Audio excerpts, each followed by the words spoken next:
रूस ने नाटो के सदस्य देश पोलैंड पर ड्रोन से हमला किया तो उसके बाद एक्शन में अमेरिका आ चुका है और अमेरिका ने अपने F-35 विमान को एक्टिव कर दिया। जी हां, F-35 विमान जो कि अमेरिका का बेहद ही खतरनाक लड़ाकू विमान माना जाता है, अब पोलैंड की सुरक्षा में तैनात हो गया है। दरअसल आपको बता दें कि रूस ने ईरान के शाही ड्रोन से पोलैंड पर हमला किया और पोलैंड नाटो का अहम देश है और सबसे खास बात यह है कि पोलैंड में ही अमेरिकी सैन्य बेस है। इसके अलावा नाटो देशों के भी कई सारे सैन्य प्रतिष्ठान हैं। ऐसे में पोलैंड नाटो का बेहद ही अहम देश है और जब पोलैंड पर सुरक्षा का खतरा मंडराया और रूस की तरफ से ड्रोन से हमला किया गया तो अमेरिका भी एक्टिव हो चुका है।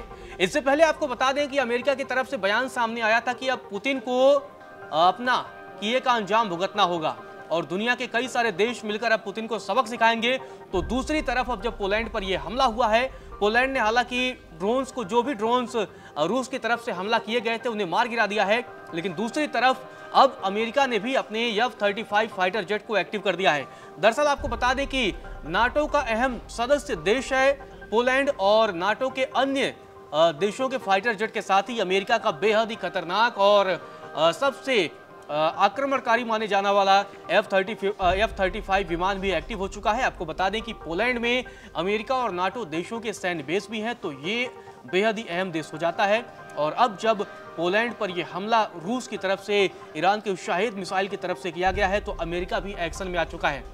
अब यहाँ एक और बात की आशंका बढ़ती जा रही है कि क्या नाटो और रूस के बीच नए युद्ध की शुरुआत होगी, जिसके बाद से तीसरे विश्व युद्ध की आहट भी सुनाई देने लगी है। दरअसल नाटो के आर्टिकल 5 के मुताबिक अगर किसी भी नाटो देश पर हमला होता है तो सभी नाटो देश मिलकर उस देश के खिलाफ हमला करते हैं।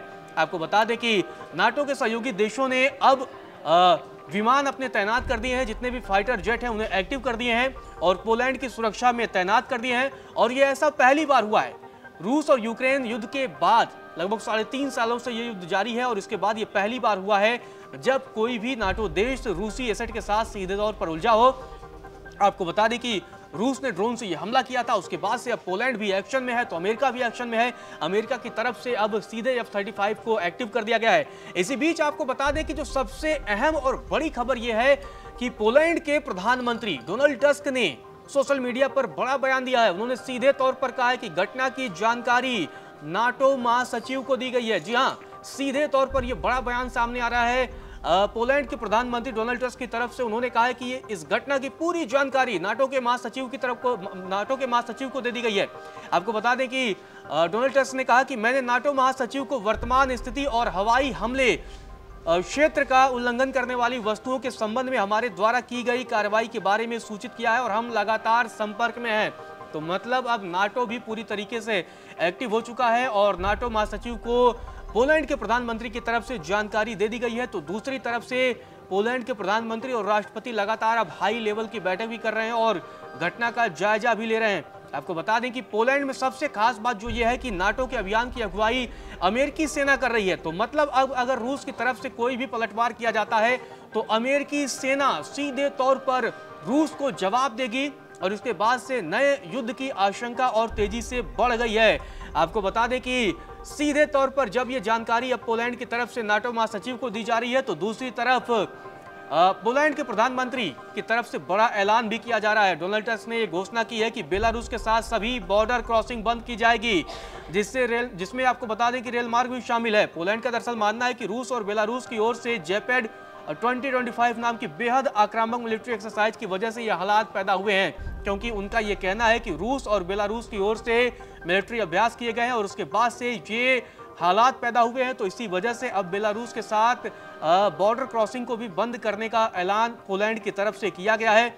आपको बता दें जो जानकारी सामने आई तो उसके मुताबिक ये बताया जा रहा है कि तकरीबन 100 ड्रोन से रूस की तरफ से हमला किया गया है। हालांकि अभी इसकी आधिकारिक पुष्टि नहीं है, लेकिन सूत्रों के हवाले से ये खबर है। इसके अलावा कई विशेषज्ञों की तरफ से यह भी चेतावनी दी गई है कि रूस की तरफ से आने वाले समय में पोलैंड पर मिसाइलों से भी हमला किया जा सकता है और अगर पोलैंड पर मिसाइलों से हमला होता है तो निश्चित तौर पर अमेरिकी सेना और नाटो के जितने भी देश हैं वो सीधे तौर पर इस युद्ध में एंट्री कर जाएंगे, क्योंकि पोलैंड बेहद ही अहम देश है अमेरिका के लिए और नाटो के देशों के लिए भी। और दूसरी चीज, नाटो का जो आर्टिकल 5 है उसके मुताबिक सीधे तौर पर यह कहा जाता है कि अगर कोई भी देश नाटो देश पर हमला करता है तो उस देश पर और साथ ही पूरे नाटो पर यह हमला माना जाएगा और नाटो के सभी देश उसकी सुरक्षा में तैनात हो जाएंगी। दरअसल यूक्रेन और रूस की लड़ाई भी कहीं न कहीं इसी नाटो वाले मसले पर है। यूक्रेन नाटो में शामिल होना चाहता था और अमेरिका उसके लिए राजी भी था। अमेरिका लगातार उसके लिए कोशिशें कर रहा था और जब यूक्रेन अपनी जिद पर अड़ा रहा कि वो नाटो में शामिल होगा तो रूस ने इसी वजह से उस पर हमला कर दिया था।